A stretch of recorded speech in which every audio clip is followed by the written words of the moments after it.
ناصر مسلک اعلیٰ حضرت مولانا احمد ضیائی صاحب قبلہ جو راجستھان سے چل کے آپ کے دیار محبت میں حاضر ہیں، ان سے ہم اور آپ بہترین خطاب سننے کے لیے تیار ہو جائیں۔ حضرت کی میں جتنی تعریف کروں میرے پاس الفاظ کم پڑیں گے، اس لیے بلا تاخیر ان کا استقبال نعرہ تکبیر نعرہ رسالت سے کر لیں۔ نعرہ تکبیر، نعرہ رسالت، جشن عید میلاد النبی، مسلک اعلیٰ حضرت مولانا احمد ضیائی صاحب قبلہ، نعرہ تکبیر، نعرہ رسالت۔ وہ اسٹینڈ کمیٹی کے کوئی لوگ اسٹینڈ مائک کا دے دیجئے۔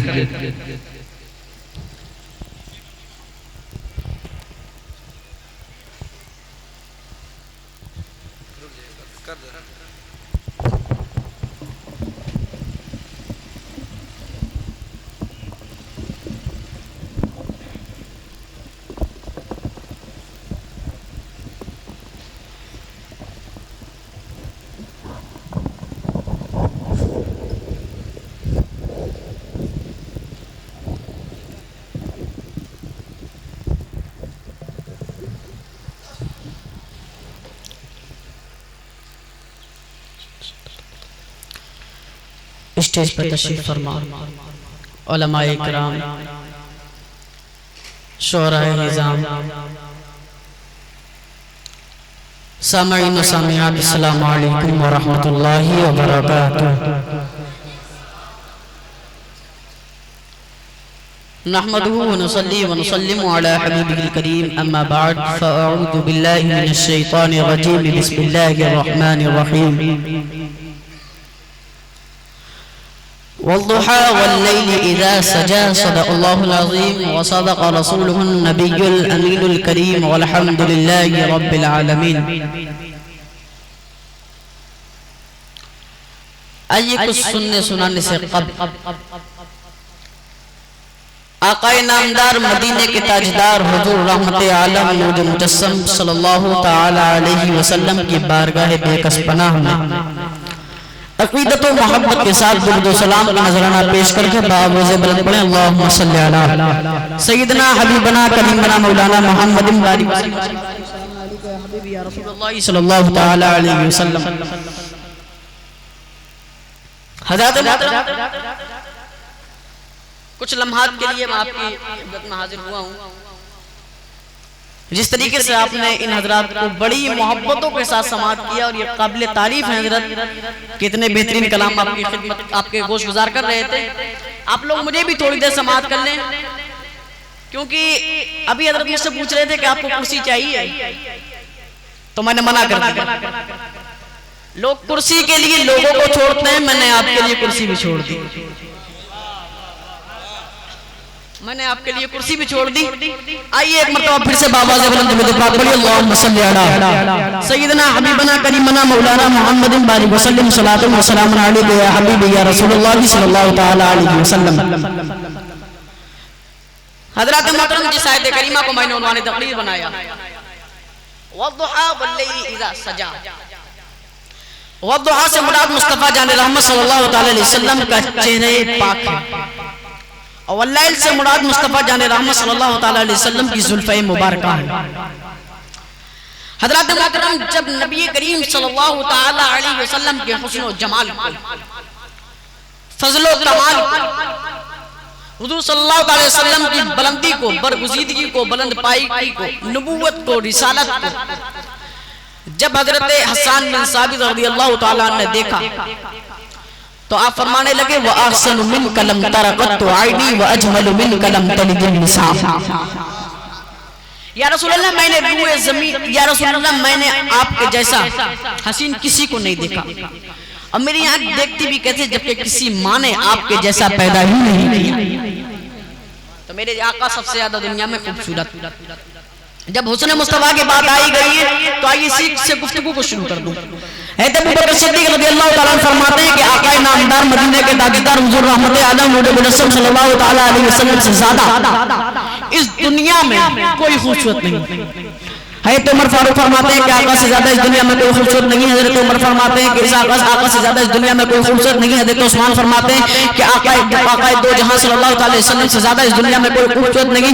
حضرت علی کرم اللہ وجہہ علی کریم فرماتے ہیں کہ آقا سے زیادہ اس دنیا میں کوئی خوبصورت نہیں. حضرت فاطمہ فرماتی ہیں میرے بابا سے زیادہ اس دنیا میں کوئی خوبصورت نہیں. حسنین کریمین فرماتے ہیں کہ میرے نانا سے زیادہ اس دنیا میں کوئی خوبصورت نہیں. حضرت آمنہ فرماتی ہیں کہ میرے بیٹے سے زیادہ اس دنیا میں کوئی خوبصورت نہیں. آئیے حضرات اس موقع پر اعتراض کرنے والا یہ اعتراض کر سکتا ہے, سوال کرنے والا یہ سوال کر سکتا ہے کہ ان حضرات نے یہ کیسے کہہ دیا کہ آقا سے زیادہ پوری دنیا میں کوئی خوبصورت نہیں. یہ بات تو ممکن ہے کہ مکہ اور مدینہ میں آقا دو جہاں صلی اللہ علیہ وسلم سے زیادہ کوئی خوبصورت نہ ہو, یا جہاں جہاں یہ حضرات تشریف لے گئے ہوں وہاں وہاں آقا سے زیادہ کسی کو خوبصورت نہ پایا ہو. لیکن یہ کیسے کہہ سکتے ہیں کہ پوری دنیا میں آقا سے زیادہ کوئی خوبصورت نہیں. حضرت ابوبکر صدیق کے فیصلے کو کیسے مانا جائے, حضرت عمر کے فیصلے کو کیسے مانا جائے, حضرت عثمان کے فیصلے کو کیسے مانا جائے, حضرت علی کے فیصلے کو کیسے مانا جائے کہ آقا سے زیادہ پوری دنیا میں کوئی خوبصورت نہیں. آئیے آپ کی ذہن کی اسی گرد و غبار کو میں صاف کرتا چلوں. آپ کو میں ایسی کی بارگاہ میں لے چلوں جس نے سب کچھ دیکھا, سب کچھ. آپ کو میں ایسی کی بارگاہ میں لے چلوں جنہیں ہم سب لوگ تائید صدرہ سید الملائکہ, سب کی توجہ چاہوں گا, سید الملائکہ حضرت جبریل امی کے نام سے ہم لوگ جانتے اور پہچانتے. میں نے عالم خیال میں عرض کیا اے جبریل تم نے حضرت آدم سے لے کے آج سب کو دیکھا. اے جبرائیل تم نے حضرت آدم سے لے کر آج تک دیکھا جتنے بھی پیدا ہوئے سارے انبیاء اکرام کو دیکھا. اے جبرائیل ذرا بتاؤ تم نے حضرت آدم کو دیکھا, حضرت نوح کو دیکھا, حضرت ابراہیم کو دیکھا, حضرت زکریا کو دیکھا, حضرت یحییٰ کو دیکھا, حضرت ذوالکفل کو دیکھا, حضرت یوسف کو دیکھا, حضرت لوط کو دیکھا, حضرت یعقوب کو دیکھا, حضرت یوسف کو دیکھا. اے جبرائیل تم نے حضرت آدم علیہ السلام کی توبہ قبول ہوتے ہوئے دیکھا. اے جبرائیل تم نے یوسف کے حسن و جمال کو دیکھا. اے جبرائیل تم نے ایوب کے صبر کو دیکھا. اے جبرائیل تم نے موسیٰ علیہ السلام کو رب کائنات سے کلام کرتے ہوئے دیکھا. اے جبرائیل تم نے تو حضرت عیسیٰ علیہ السلام کو بغیر باپ کے مریم طاہرہ کے شکل اطہر سے پیدا ہوتے ہوئے دیکھا. اے جبرائیل تم بتاؤ کہ تم نے کسی کو میرے آقا سے زیادہ خوبصورت پایا تو حضرت جبرائیل علیہ السلام بارگاہ رسالت میں ادب احترام مناظر کرتے ہیں. کلم الارض مشارقہا و مغاربہا فلم ارا. یا رسول اللہ میں نے روح زمین کی سب کی طرف چاہوں گا. یا رسول اللہ میں نے روح زمین کے گوشے گوشے کو چھان مارا. میں نے مشرق کو دیکھا, مغرب کو دیکھا, شمال کو دیکھا, جنوب کو دیکھا, اتر کو دیکھا, پچھم کو دیکھا. یا رسول اللہ لیکن آپ سے زیادہ کسی کو خوبصورت نہیں پایا. یہ تو جبریل امی نے کہا تھا. اسی کی ترجمانی جب اعلیٰ حضرت عظیم البرکت مجدد دین ملت کنز الکرامت جبل الاستقامت حقانیت کی شان سنیوں کی جان ہم سب کے امام امام محمد رضا خان علیہ رحمت و رضوان نے دیکھا تو اعلیٰ حضرت بارگاہ مصطفیٰ میں ادب احترام کلمات جبرائیل میں عرض کرتے ہیں یا رسول اللہ یہی بول صدر والے چمنے جہاں کے تھالے سبھی پہلے چاند ڈالے میرے پائے کا لپایا. نعرہ تکبیر, نعرہ رسالت, جشن میلاد النبی, مسلک اعلیٰ حضرت مولانا احمد ضیاء صاحب قبلہ. نعرہ تکبیر, نعرہ رسالت, زندہ باد زندہ باد. میرے آقا سے زیادہ کوئی خوبصورت نہیں, کوئی بھی نہیں. اور جب رب کائنات نے سب کی توجہ چاہوں گا, جملہ دے رہا ہوں, جب رب کائنات نے میرے مصطفیٰ کو بنایا, میرے مصطفیٰ کے چہرے انور کو بنایا تو اتنا خوبصورت بنایا, اتنا خوبصورت, اتنا حسین و جمیل بنایا کہ جب دنیا والے دیکھیں تو کہیں واہ. جب بننے والے آقا کے لال کا یہ عالم ہے تو بنانے والے ذوالجلال کا عالم کیا ہوگا. جب بننے والے عملہ کے لال کا یہ عالم ہے تو بنانے والے ذوالجلال کا عالم کیا ہوگا. آئیے حضرات گرامی آپ کو بتاتا چلو کہ حضور نبی کریم صلی اللہ علیہ وسلم نور ہے. نور لائٹ سمجھنا. تو نور کی ایک خاصیت ہوتی ہے کہ خود بھی چمکتا ہے, دوسروں کو بھی چمکتا ہے, خود کو دوسروں کو بھی چمکتا ہے. آئیے میں آپ کو لوگوں کو ایک واقعہ سناتا چلوں. ایک مرتبہ نبی کریم صلی اللہ علیہ وسلم صحابہ اکرام کے ہجوم کے ساتھ تشریف لے جا رہے ہیں. نماز کا وقت ہوا, وضو بنانے کے لیے صحابہ اکرام نے پانی تلاش کیا. آگے دیکھا, پیچھے دیکھا, دائیں دیکھا, بائیں دیکھا, پانی نہیں ملا. اب جو لوگ مصطفیٰ نبی کریم صلی اللہ علیہ وسلم کے علم غیب پہ سوال اٹھاتے ہیں، میں بتا دوں مصطفیٰ نے حضرت علی کو بلایا. جتنے علی والے ہیں مصطفیٰ نے حضرت علی کو بلایا. ارے ان علی کو بلایا جن کے بارے میں میرے آقا فرماتے ہیں انا مدینۃ العلم وعلی بابها، میں علم کا شہر ہوں، علی اس کا دروازہ ہے. حضرت علی کو بلایا. حضرت علی بارگاہ رسالت میں حاضر ہوئے. نبی کریم صلی اللہ علیہ وسلم نے فرمایا کہ اے علی اس پہاڑ کی چوٹی کے پیچھے، پہاڑ کی چوٹی کے پیچھے، پہاڑ کی چوٹی کے پیچھے کی خبر بتا رہے ہیں میرے آقا. کہا اس پہاڑ کی چوٹی کے پیچھے جاؤ، ایک شخص ہے اس کے پاس پانی ہے. حضرت علی رضی اللہ تعالیٰ عنہ حکم مصطفیٰ پر عمل کرتے ہوئے اس پہاڑ کی چوٹی کے پیچھے گئے. دیکھا ایک حبشی ایک کالے رنگ کا غلام تھا، اس کے پاس پانی تھا. حضرت علی رضی اللہ تعالیٰ عنہ نے فرمایا کہ اے غلام، تجھے مصطفیٰ جان رحمت نے بلایا. اس کی بھی قسمت بیدار تھی. کہا کہ تجھے مصطفیٰ جان رحمت نے بلایا. اب وہ غلام حبشی غلام بارگاہ رسالت میں حاصل ہوا. میرے آقا نے اس سے پانی لیا. اچھا صحابہ اکرام بہت زیادہ تھے اور پانی تھوڑا سا تھا. اب معجزات مصطفیٰ دیکھیے. میرے مصطفیٰ نے اپنی انگشت مبارکہ کو اس پانی میں ڈالا اور جیسے پانی ڈالا تو پانی سے نور کے پانی سے ہاتھ سے پانی کے چشمے جاری ہوئے اور اتنا پانی ہوا کہ صحابہ اکرام نے وضو بھی کر لیا، پانی بھی پی لیا، جس کو ضرورت مکمل کر لی. پانی ختم نہیں ہوا.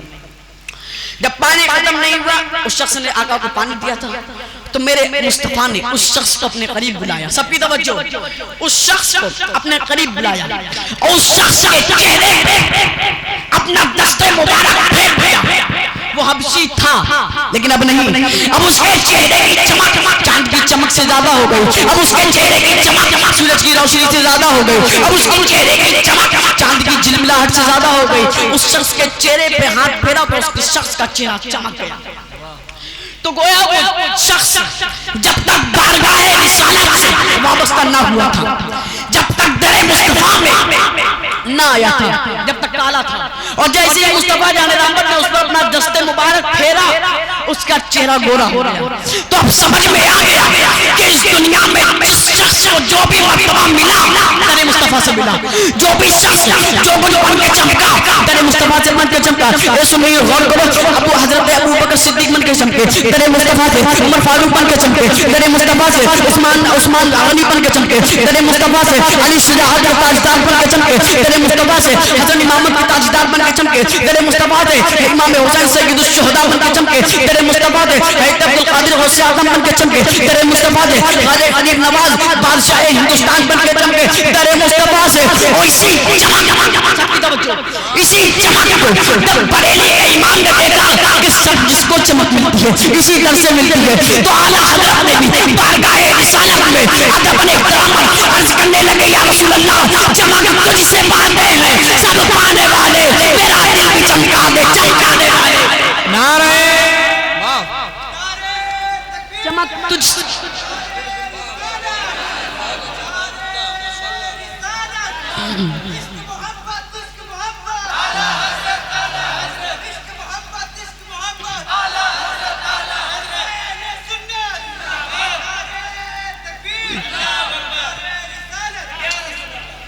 چمک تجھ سے پاتے ہیں سب پانے والے.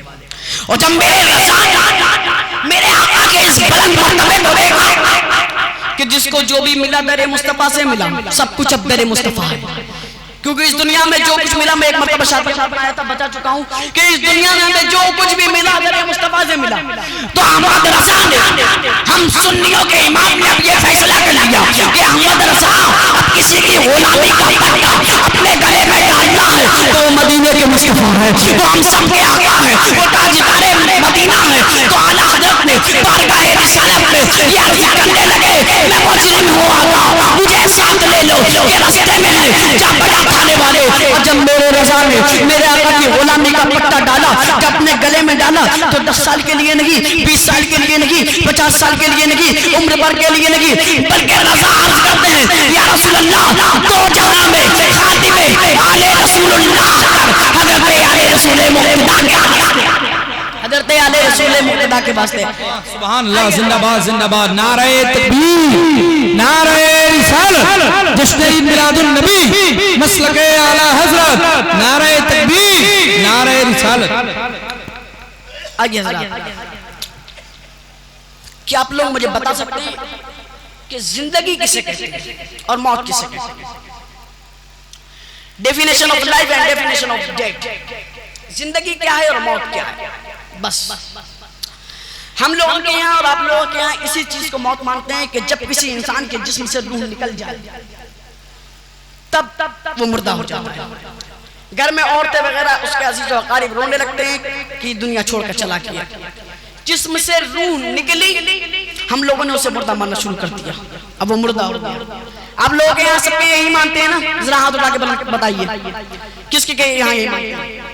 سب کے یہاں یہی مانتے ہیں. اور الحمدللہ سب کے یہاں یہی مانتے ہیں کہ جسم میں جب تک روح ہے تب تک انسان زندہ، اور جیسے نکل گئی ویسی مردہ. آئیے آپ کے اس عقیدے کو میں غلط کر دوں. آپ کو میں سے 1450 سال پہلے مدینہ منورہ میں لے چلو، بارگاہ مصطفیٰ میں لے چلو، جب مکہ کی گلیوں میں ابو جہل مصطفیٰ جانے رحمت کے پشتے مبارک اونٹ کی گندی اوجڑیاں ڈالی، ستایا گیا، راہوں میں کانٹے بچھائے گئے، پتھر برسائے گئے. حضور نبی کریم صلی اللہ علیہ وسلم کو بہت تکلیف دی گئی. تو جب آپ رنجیدہ ہوئے کہ یہ لوگ راہ حق میں نہیں آ رہے ہیں، آپ جب رنجیدہ ہوئے تو رب تعالیٰ فرماتا ہے کہ اے محبوب آپ رنجیدہ نہ ہو، یہ مردہ ہے. اب میں اپنے آپ سے سوال کرنا چاہتا ہوں کہ اے ابو جہل، تو چلتا بھی ہے، کھاتا بھی ہے، تمام حاجت بشریہ سے فارغ بھی ہوتا ہے، تو مردہ کیسے ہے؟ سب کی توجہ، تو مردہ کیسے ہے؟ اور اسلام کی جنگوں میں جب شہداء اسلام کے بدن خون سے تربتر ہو گئے، حضرت حمزہ کے کلیجے کو چبایا گیا، جب حضرت عباس علمبردار کے بازوؤں کو قلم کیا گیا، حضرت امام حسین کا جسم مبارک خون سے تربتر ہو گیا، حضرت عثمان حضرت عمر رضی اللہ تعالیٰ عنہ کو بحالت نماز میں شہید کیا گیا، جب حضرت علی رضی اللہ تعالیٰ عنہ کی داڑھی مبارک جب خون سے تربتر ہو گئی، جب خون سے تربتر ہو گئی، حضرت عباس علمبردار کے بازو کٹ گئے، حضرت جعفر تیار کے بازو قلم کر دیے گئے، حضرت علی اصغر کے حلق میں پیر پیوست ہو گیا. لیکن اسلام کہتا ہے وَلَا تَقُولُوا لِمَنْ يُقْتَلُ فِي سَبِيلِ اللَّهِ أَمْوَاتٌ بَلْ أَحْيَاءٌ وَلَكِنْ لَا تَشْعُرُونَ. جو اللہ کے راہ میں مارے جائیں انہیں مردہ نہ کہو بلکہ وہ زندہ ہیں، لیکن تمہیں ان کا شعور نہیں ہے. اب میں سوال کرنا چاہتا ہوں کہ یہ ابو جہل تو جو چلتا بھی ہے، تیرے جسم میں روح بھی ہے، لیکن تو مردہ کیسے ہے؟ اور میرے امام آپ کے جسم سے روح نکل گئی، آپ کا خاندان راہ خدا میں شہید ہو گیا، آپ مردہ کیسے ہے؟ تم ابو جہل کی طرف سے یہ جواب آیا، کہنے لگا زیائی میں نے بغض مصطفیٰ میں، سب کی توجہ چاہوں گا، میں نے بغض مصطفیٰ میں اپنی زندگی کو گزار دیا تو میں مردہ ہو گیا. اور تربت شہداء کربلا کے پاس سے یہ آواز آئی کہ زیائی میں نے اپنی زندگی کو عشق مصطفیٰ میں لٹا دیا تو میں زندہ رہ گیا. تو سمجھ میں آ گیا عشق مصطفیٰ کا نام زندگی ہے، بغض مصطفیٰ کا نام موت ہے. نعرہ تکبیر، نعرہ رسالت، جشن عید میلاد النبی، مسلک اعلیٰ حضرت، علماء اہل سنت، نعرہ تکبیر، نعرہ رسالت. عشق مصطفیٰ کا نام زندگی، بغض مصطفیٰ کا نام موت ہے. اسی لیے میرے امام نے ہم سب کو یہ عقیدہ دیا تھا کہ آج لے لے پناہ، آج مدد مانگے سے کل نہ مانیں گے قیامت میں اگر مان گیا. آئیے حضرات، حضرت موسیٰ علیہ السلام کے دور میں ایک فرعون تھا. آپ لوگوں نے واقعہ سن رکھا ہے، میں بس آگے بڑھوں جلدی سے. جو فرعون تھا اس فرعون نے خدائی کا اعلان کیا، کہنے لگا میں خدا ہوں، میں خدا ہوں. حضرت موسیٰ علیہ السلام کو جب پتہ لگا کہ اس نے خدائی کا اعلان کرا ہے، خدائی کا دعویٰ کرا ہے، تو آپ نے فرمایا کہ یہ جھوٹا خدا. سب کی توجہ ہے نا کہ یہ جھوٹا خدا ہے. جب فرعون کو یہ پتہ لگا کہ موسیٰ علیہ السلام نے میری خدائی کو جھٹلا دیا تو اس نے اپنے ساتھیوں کو لے کر حضرت موسیٰ علیہ السلام کے پیچھے پڑ گیا. حضرت موسیٰ علیہ السلام کے پیچھے پڑ گیا اور حضرت موسیٰ علیہ السلام کو جب یہ پتہ لگا کہ فرعون آ رہا ہے تو آپ نے بھی اپنے لشکر کو تیار کیا اور آپ آگے آگے چلنے لگے. اب موسیٰ علیہ السلام آگے آگے چل رہے ہیں، فرعون پیچھے پیچھے چل رہا ہے. موسیٰ علیہ السلام آگے آگے چل رہے ہیں، فرعون پیچھے پیچھے چل رہا ہے. اسی سے یہ درس مل گیا کہ مومن ہمیشہ آگے ہوا کرتا ہے، کافر ہمیشہ پیچھے ہوا کرتا ہے. حضرت موسیٰ علیہ السلام آگے چل رہے تھے کہ دریا نیل آ گیا. اب آگے دریا نیل، پیچھے فرعون لڑی، بیچ میں یہ رفتہ کلیم. اب کیا کریں؟ اب یہ دریا نہیں آ گئی، اب کیا کرنا ہے؟ تو موسیٰ علیہ السلام نبی تھے، آپ نے اپنا عصا اٹھایا اور دریا پہ مارا، دریا کے بیچ میں سے راستہ نکلا ہے۔ تو موسیٰ علیہ السلام نے جب راستہ بنایا اور اپنے ساتھیوں سے کہا کہ چلو، راستہ بن گیا ہے۔ تو موسیٰ علیہ السلام جب دریا کے بیچ میں پہنچے تو فرعون آ گیا، اس نے دیکھا کہ بنا بنایا راستہ ہے ایک دم، تو اپنے ساتھیوں سے کہنے لگا کہ پیچھے پیچھے لگے رہو، پیچھے پیچھے لگے رہو۔ جب حضرت موسیٰ علیہ السلام دریا کے اس پار پہنچے، دریا پار کر دیا اپنے، تو فرعون بیچ میں پہنچا، اور جیسے ہی رب کے کلیم نے دریا کو پار کیا، دریا کے دونوں پارٹ مل گئے، دریا کے دونوں پارٹ مل گئے، اسی میں فرعون غرق ہو گیا، تباہ ہو گیا۔ لیکن مجھے ایک سوال کا جواب دو کہ پانی میں جان ہوتی ہے؟ نہ پانی میں جان ہوتی ہے، نہ سمجھ ہوتی ہے، نہ عقل ہوتی ہے، کچھ نہیں ہوتا۔ تو مجھے یہ کچھ بتاؤ کہ ان دریا کے بے جان قطروں کو، جن میں نہ عقل، نہ سمجھ، نہ شعور، نہ ان میں عقل ہے نہ سمجھ ہے، تو انہیں اب یہ کون بتا رہا ہے کہ اے دریا ابھی نہ ملنا، ابھی کلیم اللہ جا رہا ہے، اے دریا ابھی نہ ملنا، ابھی نبی اللہ جا رہا ہے، ابھی رسول اللہ جا رہا ہے۔ اور جب حضرت موسیٰ گزر تو دوبارہ ان بے جان قطروں کو یہ کس نے بتا دیا کہ اب مل جاؤ؟ فرعون جا رہا ہے، غدار جا رہا ہے، منکر کریم جا رہا ہے، گستاخ رسول جا رہا ہے۔ یعنی دریا کے بے جان قطرے، اب کی توجہ چاہوں گا، دریا کے بے جان قطرے، جان نہیں ہے، عقل نہیں ہے لیکن پہچان ہے، جان نہیں ہے لیکن پہچان ہے، وہ دریا کے بے جان قطرے نبی اور کافر کے عالموں کو پہچانے، اور یہ مولوی بخاری کر گیا لیکن نبی اور امتی میں فرق نہ جان سکا، نبی اور غلام نبی میں فرق نہ جان سکا۔ اسی لیے اعلیٰ حضرت نے کہا تھا اور تم پر میرے آقا کی عنایت نہ سکی، نجدیو کلمہ پڑھانے کا بھی احسان گیا، نجدیو کلمہ پڑھانے کا بھی احسان گیا۔ تو دریا کے بے جان قطرے کافر اور نبی کے قدموں کو پہچان لیتے ہیں۔ اور آج کل کچھ لوگ ہیں جو بخاری تک پڑھ گئے لیکن نبی اور امتی کا فرق نہ جان سکے، نبی اور غلام نبی کا فرق نہ جان سکے۔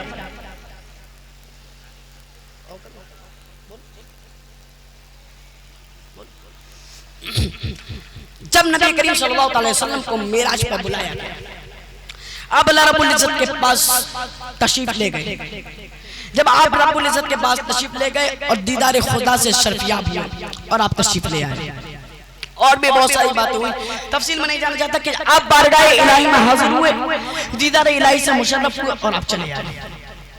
اچھا، نبی کریم صلی اللہ علیہ وسلم سے پہلے 1,24,000 کا مبیش 2,24,000 انبیاء اکرام اس دنیا میں تشریف لائے، لیکن کوئی دیدار سے مشرف نہیں ہوا آپ کے سوا۔ اس کی ایک وجہ تو یہ ہے کہ آپ خاتم النبیین ہیں اور آپ جو ہے اللہ رب العزت کے محبوب ہیں، اسی لیے اللہ رب العزت نے جب دیدار کا شوق محسوس کیا تو آپ کو جو ہے اپنے پاس بلا لیا، اللہ رب العزت کے پاس جو ہے آپ دیدار کے لیے چلے گئے، آپ سے پہلے کسی نے۔ اور اس کے ایک جواب یہ ہے کہ جب دنیا میں حضرت آدم علیہ السلام آئے، جب دنیا میں حضرت آدم علیہ السلام آئے اور لوگوں سے کہا کہ اے لوگوں کہہ لا الہ الا اللہ، لوگوں نے پوچھا کہ اے آدم علیہ السلام تم نے خدائی کا اعلان تو کرا ہے کہ تم نے خدا کو دیکھا ہے؟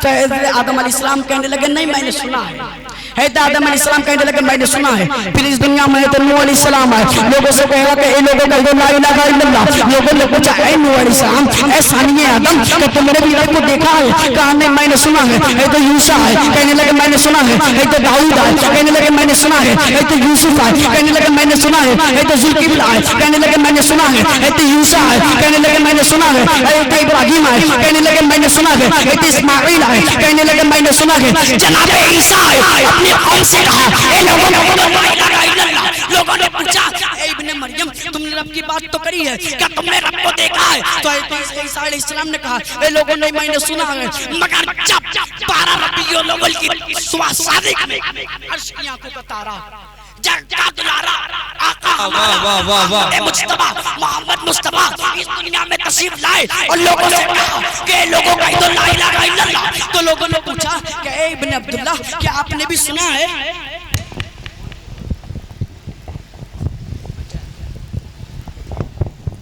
اس دنیا میں جب حضرت عیسیٰ علیہ السلام آئے، لوگوں سے کہا کہ اے لوگوں کہہ لا الہ الا اللہ، لوگوں نے پوچھا اے ابن مریم تم نے بھی رب کی بات کری ہے، کیا تم نے رب کو دیکھا ہے؟ حضرت عیسیٰ علیہ السلام نے کہا نہیں میں نے سنا ہے، مگر جب 12 ربیع الاول کی صبح صادق میں عرش کی آنکھوں کا تارا جگ کا دلارا آقا ہمارا محمد مصطفیٰ محمد مصطفیٰ یہ دنیا میں تشریف لائے، اور 40 سال کے بعد after 40 years 40 سال کے بعد جب یہ اعلان کرا کہ لوگوں کہتے لا الہ الا اللہ، لوگوں نے پوچھا کہ اے ابن عبداللہ کیا آپ نے بھی رب کو دیکھا ہے نہیں، کیا آپ نے بھی سنا ہے؟ تو میرے مصطفیٰ نے فرما دیا نہیں میں نے دیکھا ہے، اسی لیے بریلی کے اندر نے کہا تھا اور کوئی بولا تم سے نیاز ہو بلا جب نہ خدا ہی چھپا تم پہ کروڑوں درود، جب نہ خدا ہی چھپا تم پہ کروڑوں درود۔ آئیے میں اپنی گفتگو کو اسی موڑ پر ختم کرتا ہوں۔ وما علینا الا البلاغ۔ السلام علیکم ورحمۃ اللہ۔